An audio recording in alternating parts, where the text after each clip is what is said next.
আমি সবসময় অসুস্থ থাকি, ভালো কিছুদিন থাকি, এরপর আবার সমস্যা দেখা দেয়। অনেক ডাক্তার দেখানোর পর সমাধান পাচ্ছি না। সবসময় আল্লাহর উপরে ভরসা রাখি আমি একদিন সুস্থ হয়ে যাব। এমন কি আমল আছে যে আমল করলে আমি একদিন ভালো হয়ে যাব? দেখুন, আমরা যখন অসুস্থ হই বা কোনো কারণে পেরেশান হই, ডিপ্রেসড হই, আমাদের দেয়ালে যখন পিঠ ঠেকে যায় তখন আমাদের মনটা অনেক ছোট হয়ে যায়। ঈমানদার তার বিশ্বাস থাকবে যে দেয়ালে পিঠ ঠেকা বলতে কিছু নেই ঈমানদারের কাছে। বাহ্যিকভাবে দেয়ালে পিঠ ঠেকতে পারে, প্রকৃতপক্ষে ঈমানদারের দেয়াল, ঈমানদারের পিঠ ঠেকার মতো কোনো দেয়াল পৃথিবীতে সৃষ্টি হয়নি। কারণ ঈমানদারের শেষ ভরসা কে? যখন ইব্রাহিম আলাইহিসসালামের কাছে আল্লাহর ফেরেশতারা সুসংবাদ নিয়ে আসছেন সন্তানের, তখন তার বয়স বার্ধক্যের একেবারে শেষের দিকে। ওই বয়সে সন্তান হওয়ার কোনো সুযোগ নেই। তার স্ত্রী বৃদ্ধা হয়ে গেছেন, তিনি বৃদ্ধ হয়ে গেছেন। ওই সময় ফেরেশতা যখন সুসংবাদ দিলেন যে আল্লাহ একটা সন্তান আপনাকে দিবেন, জ্ঞানী সন্তান, ইসমাইল, ইসহাক হবে তার নাম, সন্তান দিবেন, তিনি অবাক হলেন, তার স্ত্রী অবাক হলেন যে কিভাবে সন্তান হবে। অকাদ বালাগানি আল কিবার, আমার তো বার্ধক্য আমাকে পেয়ে গেছে। এরপরে আল্লাহর ফেরেশতারা বলছেন, আপনি আল্লাহর নবী, কখনো আল্লাহর রহমতের আশা ছেড়ে দিবেন না। আপনার বয়স যেখানেই পৌঁছুক না কেন, দেনওয়ালা সত্তা যেহেতু আল্লাহ তাআলা, অতএব যেই কোনো বয়সে যেই কোনো অবস্থায় তিনি দিতে পারেন। পৃথিবীতে বহু অসম্ভব সম্ভব হয় অনেক অলৌকিক ঘটনা দ্বারা। এরকম হয় না? করোনার সময় এরকম বহু ঘটনা আমরা দেখেছি। এগুলার কোনো ব্যাখ্যা বিজ্ঞানীদের কাছে আপনি পাবেন না কিভাবে হয়েছে, কিন্তু মুসলমানদের কাছে ব্যাখ্যা আছে। হয়েছে আল্লাহর হুকুমে। হয়েছে কার হুকুমে? অতএব বিশ্বাস রাখতে হবে যে আমার যত পেরেশানি আসুক না কেন, আমি আল্লাহর উপরে আস্থা হারাবো না, ভরসা হারাবো না। আল্লাহ সুবহানাহু ওয়া তাআলা পরিষ্কারভাবে নিষেধ করেছেন যে লা তাকনাতু মির রাহমাতিল্লাহ, আল্লাহর রহমত থেকে তোমরা নিরাশ হয়ো না। এই জন্য তো ইসলামে আত্মহত্যা করা হারাম। যে আত্মহত্যা করে সে কখনো ভালো মুসলমান হওয়ার কোনো সুযোগই নেই। কারণ আত্মহত্যা করার মানে হলো তার সমস্যাটার সে কোনো সমাধান না পেয়ে সে আত্মহত্যা করছে। আর মুসলমানের সকল সমস্যার সমাধান আল্লাহর কাছে আছে না নাই? সে শেষ নিঃশ্বাস পর্যন্ত চেষ্টা করবে। আল্লাহ আমাদেরকে সবর করার তৌফিক দান করুন।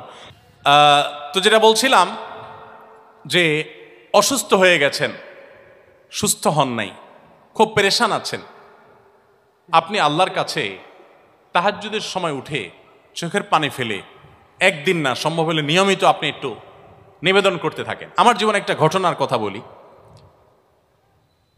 যে কোনো একটা প্রাইভেট কোম্পানি, আমি নাম বলছি না, বাংলাদেশের 1, 2, 3-এ পড়বে এরকম একটা প্রাইভেট কোম্পানির একজন বড় কর্মকর্তা।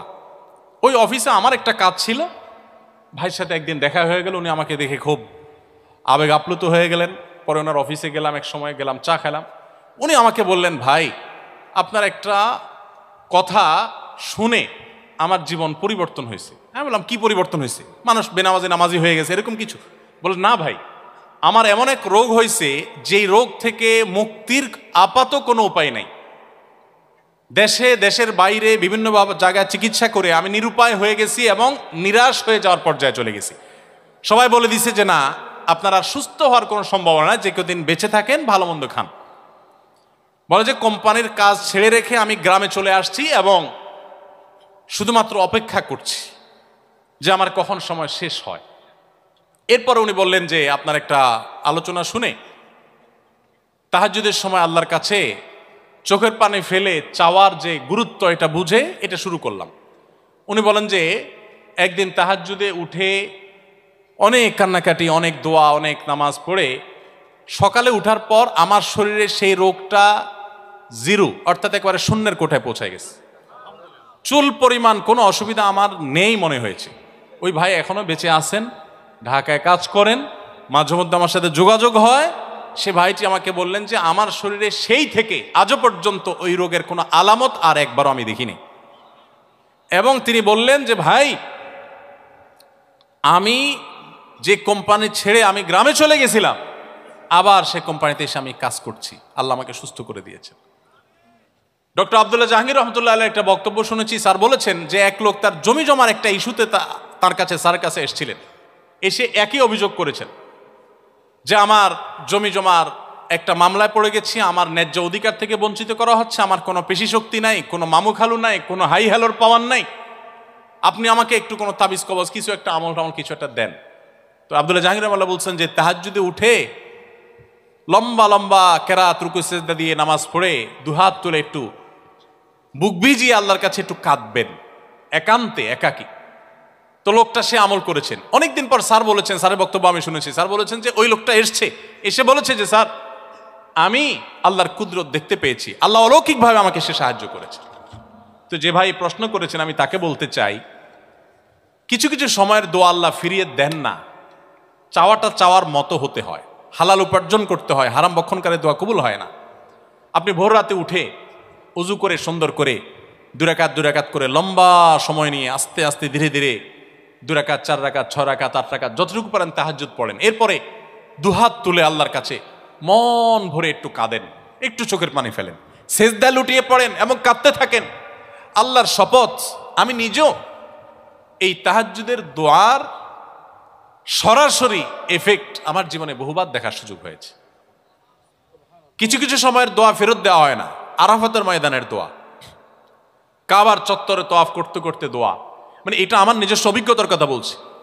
এরপরে ভোর রাতে তাহাজ্জুদের সময় দোয়া, 5 ওয়াক্ত সালাতের পর আপনার কোনো চাওয়া থাকলে আপনি চাইতে পারেন।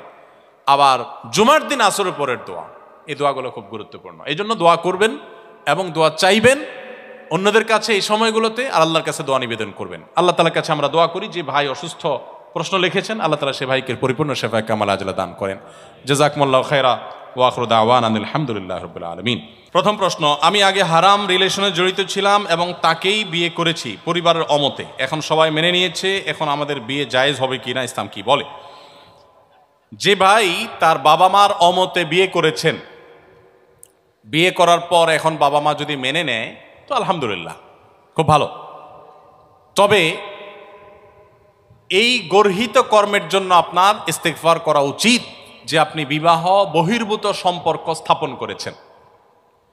বিবাহ ছাড়া ছেলে মেয়েদের পারস্পরিক সম্পর্ক করা এটা হালাল না হারাম? এখন অনেকে বলে আমরা বিয়ে করার নিয়তেই প্রেম করি, যেহেতু এত ভেজাল চলতেছে চতুর্দিকে, যে সম্পর্ক করে, হারাম রিলেশন করে যুবক যুবতীরা, অনেকে বিয়ে করার কোনো মতলব নাই, টাইম পাস করা মতলব। তো সেখানে সে নিজেকে সৎ দাবি করতেছে যে এই বাজারে আমার মতলব হলো বিয়ে করা, আমি কোনো ফালতু নিয়ত করি নাই।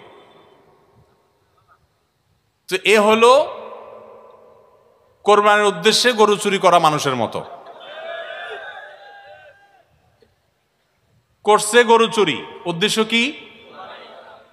তাহলে চুরি হালাল হয়ে যাবে? নিয়ত তো ভালো, কোরবানি করবে। তো শুধু নিয়ত ভালো হইলে হবে না, কাজটাও ভালো হতে হবে। বিবাহ বহির্ভূত সম্পর্ক হারাম। যুবক ভাইরা, এই সম্পর্ক কখনো মানুষকে সুখী করতে পারে না।